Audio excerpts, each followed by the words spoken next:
eu tô pirando, eu tô enlouquecendo. Eu não aguento mais assistir desenho animado ruim, galera. Tô coringando. As pessoas são burras demais. Chega, cansei. 2025 teve muitos desenhos animados ruins, mas a gente também teve excelentes desenhos animados que não podem deixar de ser comentados aqui no canal. Então vamos lá falar dos piores e melhores desenhos animados de 2025. Olá, eu sou Matheus Jasinski, Jusenei, e 2025 trouxe pra gente uma penca de desenhos animados lançados em streaming, na televisão. Eu assisti vários deles e decidi fazer uma lista pra gente vir aqui no canal e comentar os piores e melhores de 2025. Lembrando que essa daqui não é lista de animações, tá? Animações é pra cinema e desenhos animados são pra TV. Então tem uma diferença, tá? Você não viu esse vídeo ainda, esse daqui na verdade um tipo de quadro novo. É um derivado das animações, só que é com desenhos animados feitos pra streaming, tipo Netflix, Disney Plus, HBO. E a primeira vez que eu tô fazendo. A primeira vez que eu tô fazendo é uma lista bem difícil de fazer, pra ser sincero, porque eu tenho que assistir vários desenhos, vários episódios, e se você quiser que eu faça isso com os desenhos de 2026 no fim do ano, você tem que deixar o like, tá? A meta aqui, ó, você bonzinho, galera, você bonzinho, porque eu quero fazer 8.000 likes, tá bom? Pra gente continuar com essa lista, porque dá trabalho, tá bom? Dá trabalho, e assim você está apoiando o canal e está se ajudando a ter mais vídeos, entendeu? Eu vou fazer essa lista aqui todo ano, se a gente bater essa meta aqui, que é rapidinho, cara. Pega o controle da tua TV, clica ali no like e vamos falar dessa lista aí, porque, cara, sério, tem muito desenho aqui que eu quero comentar, eu quero que você assista, e tem muito desenho que eu quero que tu passe de longe, tá? É tortura se você for assistir, galera. Eu fui torturado assistindo essas coisas aqui. Vamos lá, então, pra nossa lista aqui, que você já sabe como é que funciona, e vamos começar, obviamente, com o melhor super-herói de todos, o melhor personagem já feito na história do cinema, Homem-Aranha. Quer dizer, Homem-Aranha. Que a gente teve nesse ano de 2025, seu amigão da vizinhança, Homem-Aranha. É o pior desenho já feito na história, a pior coisa já inventada.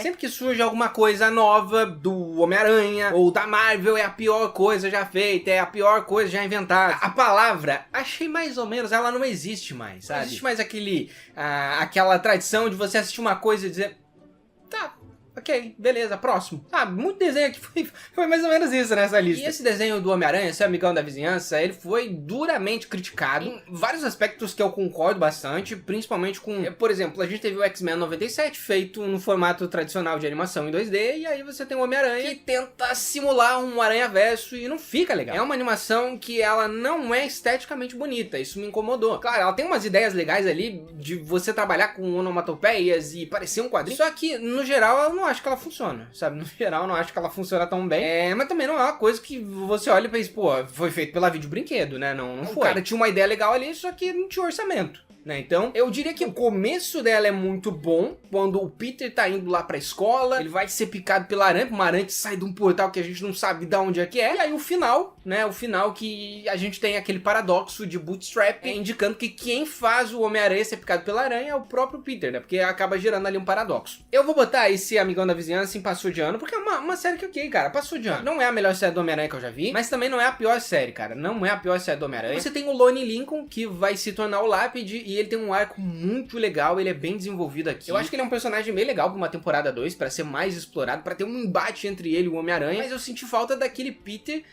que ele tem um motivo pra ser um Homem-Aranha, né? Sempre o Homem-Aranha, ele perde alguém. Ele faz isso pra buscar justiça. E eu não senti isso nesse Peter. Mas é uma série que funciona. É uma série que uma vez por semana tá passando no Disney Plus e, cara, eu vou assistir. Achei divertida. Mas é isso, sabe? Passa de ano. E eu também deixo destaque aqui a dublagem brasileira maravilhosa. Ainda mais que o Peter Parker é dublado pelo Whirley Contyfer, né? Trouxeram de volta ali. Tá legal, Parker. Você ouviu, feiticeiro? Não importa o que aconteça, você consegue. Porque ele é meio que pra ser uma variante do Tom Holland. E o Whirley, galera, ele é um cara, quem conhece ele em eventos, vai em eventos, você vai ver o quão ele é uma pessoa fantástica, ele trata todo mundo igual, sabe? E além dele ser um cara muito talentoso, e justamente por isso que eu chamei o Whirley pra dublar o Eloy do meu livro de Viagem no Tempo, e essa semana saiu um vídeo dele dublando Eloy. E cara, olha que coisa maravilhosa. E aí, eu sou Eloy Peterson. Vocês lembram que no ano passado eu encontrei a TV do meu avô? Descobri que ela é uma máquina do tempo, que tinha um doido querendo se vingar de mim. Por causa disso, eu e a minha namorada Catarina tivemos que destruir a televisão.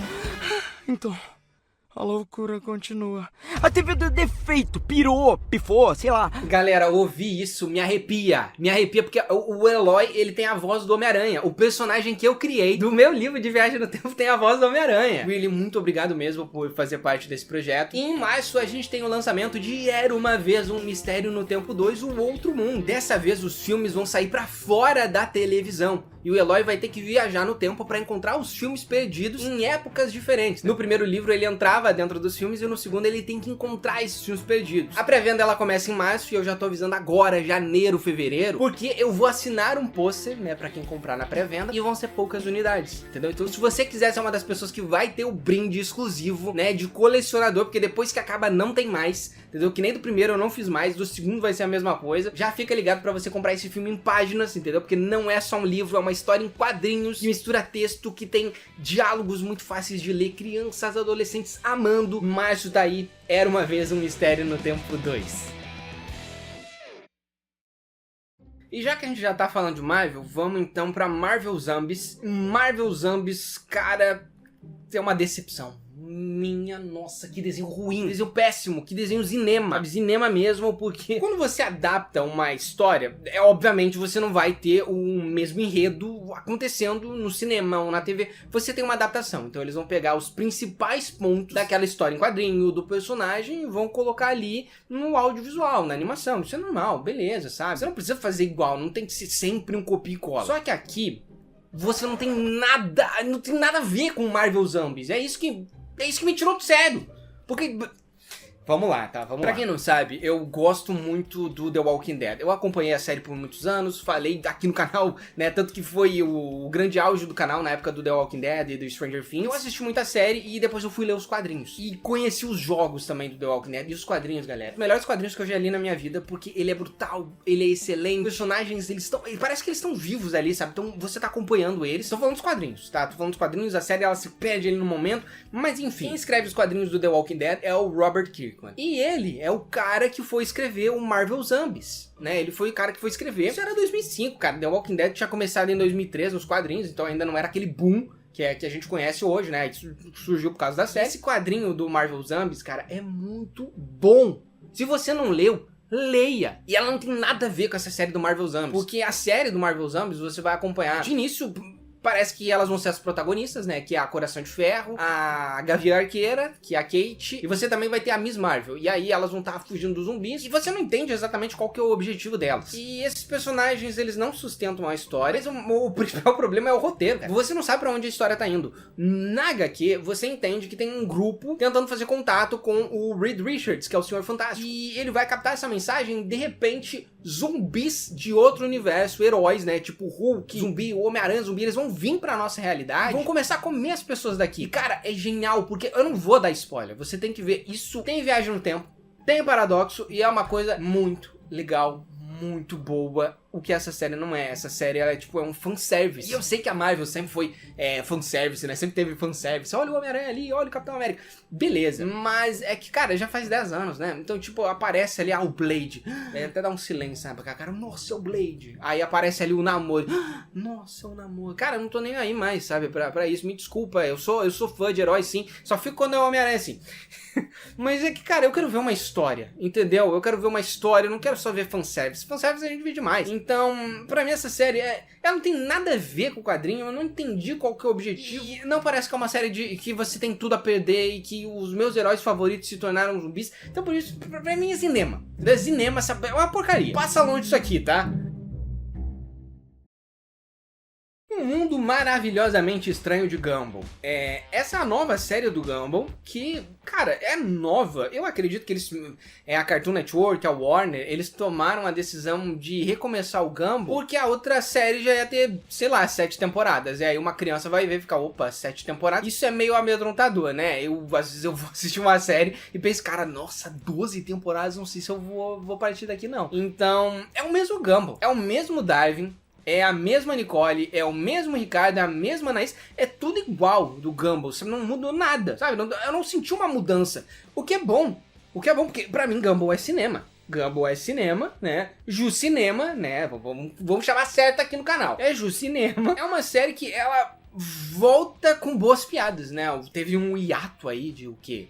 5 anos mais, eu não lembro quanto tempo o Gumball ficou fora do ar, e eles voltam, né, com o mesmo estilo de animação, aquele lá que vai misturar o stop motion com pessoas reais, com modelos 3D, com modelos 2D, enfim, é uma mistura de animação, que é uma das coisas mais bonitas que um desenho animado já fez na história, assim, de desenhos animados. Que é único, cara, é original. E não é só, tipo, pra mostrar, olha como é que a gente sabe fazer animação. É com o objetivo de contar uma boa história. Então você vai ter piadas inteligentes aqui. Eu adorei como o primeiro episódio já, ele traz a ideia de que, poxa, a gente tá se alimentando mal. E eles vão até um restaurante que vende hambúrguer, e aí o cara vai servir pra eles uma comida que é saudável, e aí, tipo, ele só pega a salada do hambúrguer, corta a carne, o pão, e aí parece que é uma comida saudável, sabe? Então eles têm umas piadas muito boas, é tudo muito legal que se mantém aqui. Burras demais, toma sem hesitação. Só queremos comer algo saudável. O desenho também é atualizado pra nova geração, porque o primeiro episódio do Gumball é de 2011, galera. Muita coisa mudou, né? Agora eles falam de inteligência artificial, assistente virtual, críticas mais pesadas à sociedade qual a gente vive no contexto atual, né? Isso também atualiza bastante o desenho. E lá fora, eles mudaram os dubladores, né? O que pra algumas pessoas pode não ter sido uma experiência tão legal, mas aqui no Brasil são os mesmos, sabe? É o João Granja, o Iago Machado. É o mesmo desenho, galera. É a mesma história, só que atualizada e pra mim, excelente, sabe? Não deixa de assistir um mundo maravilhosamente estranho de Gumball. Em seguida, nós temos efeitos colaterais. Esse desenho aqui não tem a divulgação que ele merece. Ele não tem o prestígio que merece e ele é excelente, galera. É uma das melhores animações que eu olhei em 2025. Um dos melhores desenhos animados, porque imagina que você vive num mundo em que você descobre um cogumelo que é capaz de curar você. Curar você de qualquer coisa. Se você tá com câncer, se você tá com asma, se você tem uma ferida, se você morreu, ele te cura. Mas acontece que tem um grupo de farmacêuticos e grandes corporações que não querem que você saiba disso. Então o cara que descobre, que é o Marshall, ele começa a ser perseguido por essa galera, porque eles ficam, se esse cara desenvolver uma fórmula através desse cogumelo, todo mundo vai perder o seu emprego. Hospital não funciona mais, farmácia não funciona mais, as pessoas não vão querer trabalhar, as pessoas não vão querer fazer um monte de coisa que elas fazem que ajudam, né, a fazer o sistema funcionar. Então, a gente tem que matar esse cara, porque ele sabe como é que funciona essa forma. E aí vira uma briga de poder, galera. Vira uma briga, sabe? É um desenho com um tom de série sombria, é um desenho mais adulto. E não é adulto porque tem sangue, porque tem morte, isso e aquilo, não. Ele é adulto por conta da mensagem dele, da proposta e do roteiro, que ele tem piadas, mas ele sabe o limite. Entendeu? Então, efeitos colaterais. Vem aí já uma segunda temporada e eu recomendo muito que você assista. Não deixa de assistir, não fica com... Eu sempre falo. Já tá aqui no meu canal, né, do Jucinei, vai ficar com preconceito de desenho, tá maluco. Mas não fica com preconceito, não fica, vai de efeitos colaterais, que é Jucinema. Ganhar ou perder, primeiro desenho animado, né, primeira série animada da Pixar, né, a série original deles. Monstros no Trabalho não é da Pixar, é da Disney, essa daqui é 100% Pixar. Tá? 100% Pixar, e aí vai vir, eu sempre lembro da galera, né, a Pixar acabou, a Pixar já era, porque teve um fracasso, né, em anos, que foi o Hélio, que nem foi uma animação que é um desastre, né, como a gente falou lá no vídeo de piores e melhores animações, e as pessoas que falam isso, elas com certeza não assistiram Ganhar ou Perder. Essa é uma série que teve pouquíssima divulgação. Eu nem lembrava que ela tinha sido lançada em 2025. Eu tive que pesquisar, encontrei ela e fiquei, cara, é verdade, né? Vamos dar uma chance. O primeiro episódio não me cativou. Não é um piloto bom, porque a personagem, ela é meio chatinha. E aí ela tem, tipo, uma espécie de consciência que fica pesando nela cada vez mais que ela se sabota. Só que o que acontece? Essa é uma história de ponto de vista. E eu acho esse tipo de roteiro um dos roteiros mais difíceis de você escrever. Porque tudo se conecta no final. Então você vai ter o Joãozinho, a Mariazinha e o Pedrinho, cada um vai ter o seu dia, vai estar vivendo o mesmo dia que você, só que eles têm pontos de vista diferentes. Então depois que a gente acompanha o episódio dessa menina, vai vir o episódio lá da Rochelle, que é a menina estudante que precisa, ela sente que ela é responsável pela família dela, porque a mãe quer ser uma influenciadora digital e não dá atenção pra família. Então a Rochelle inventa uma maneira de ganhar dinheiro, né, fazendo as provas das pessoas. E aí depois você vai ter o ponto de vista da mãe, que mostra que na verdade a mãe, ela não é tão irresponsável assim. Ela se sente no dever de sustentar a filha dela e não parecer desesperada. Então ela usa as redes sociais como uma maneira de ganhar dinheiro sem precisar se matar trabalhando. Depois você vai ter o ponto de vista do outro personagem que se envolveu no desaparecimento da menina e ele sabe de uma informação. Então, cara, é um roteiro muito legal. Os episódios são muito inteligentes. É no estilo Pixar, que só funciona em série animada. Isso não funcionaria em um filme, porque ela tem um estilo bem próprio, né? A linguagem e a construção da narrativa é de série animada. E eu gosto muito também das transições que eles fazem no momento que o personagem ele vai trocar um cenário pra outro. E aí ele, putz, eu tenho que ir pro jogo. O personagem tá no mesmo cenário, ele vai voando, as roupas trocam no momento da transição no ar e ele tá ali. Então é um método que eles encontraram pra facilitar a narrativa, pra aprimorar a animação, e você aceita também. O nosso filtro de suspensão de descrença aceita mais esse tipo de coisa. Mas realmente, cara, é uma série com carinha de Pixar. É uma série muito gostosa e é boa, tá? Eu vou botar ela aqui em bom. Hotel Assombrado. Que outra grande surpresa de 2025. É uma animação que lançou na Netflix e eu vi pouquíssimas pessoas falando, cara. É uma pena que a Netflix, ela lança tantas animações boas. Em 2024, eles lançaram Time Patrol Boom, que, de fato, cara, foi a minha animação favorita de 2024. Eu não vi ninguém falando, cara. A gente fez um vídeo aqui no YouTube, muitas pessoas acabaram assistindo por causa da gente. E o Hotel Assombrado, ele cai nesse mesmo balaio, né? Já tem uma outra temporada confirmada, mas ninguém tá falando. E ela me lembrou muito Gravity Falls. Cara, você tem que assistir isso. Você tem que assistir, mais um pra você colocar na sua lista. A gente maratonou em um fim de semana. Eu e a Dessa aqui, vou botar em Ju Cinema. E por que você tem que assistir? Porque eu nunca vi nada igual. O conceito ali de Hotel Assombrado, sim, mas a ideia é diferente. A Catherine, ela tem um irmão chamado Nathan e ele acaba morrendo. E todo mundo que morre nesse hotel continua vivo em forma de espírito. Só que a pessoa não sabe como morreu e não sabe como sair dali, né? Você tem que descobrir a sua missão. Então a Catherine, junto com os filhos dela, o Ben e a Esther, eles vão ser donos do hotel. E eles têm que dar um jeito de fazer as pessoas se hospedarem pra ganhar dinheiro, porque é um negócio da família. Cada episódio você vai descobrindo um pouco mais daquele hotel, né? São aventuras episódicas, mas que se conectam. E os personagens, eles tendem a evoluir, né? Você também tem o Abaddon, que é um dos demônios ali do hotel, que tá aprisionado num corpo de criança. E ele é um personagem muito engraçado, porque ele tenta ser vilanesco, mas ele não consegue, porque ele tá num corpo de criança. Ele é um mortal, apesar de que ele não pode morrer, porque ele foi castigado. E a Esther e o Ben, eles vão descobrindo coisas ali do hotel que são muito esquisitas. Tem um armário que ele copia você, e esse armário, por copiar você, ele vai fazer várias cópias das suas personalidades, né? Vai ter um você mais burrinho, vai ter um você feliz. Só que essas cópias, elas vão tentar te substituir. Depois você tem um outro episódio em que os demônios, eles vão possuir as pessoas do hotel e eles têm que encontrar uma maneira de fazer um ritual pra tirar esses demônios. Então eles vão ligar pro Papa, e aí o Papa tem que autorizar um exorcismo. Então, cara, é um desenho muito engraçado, muito divertido, muito criativo e que me lembrou a vibe de Gravity Falls, mas que tem a sua pegada original. Dá uma chance pra Hotel Assombrado, dá uma chance, tá? Na Netflix. E depois volta aqui e me agradece. Depois agradece o Jusenê aqui nos comentários.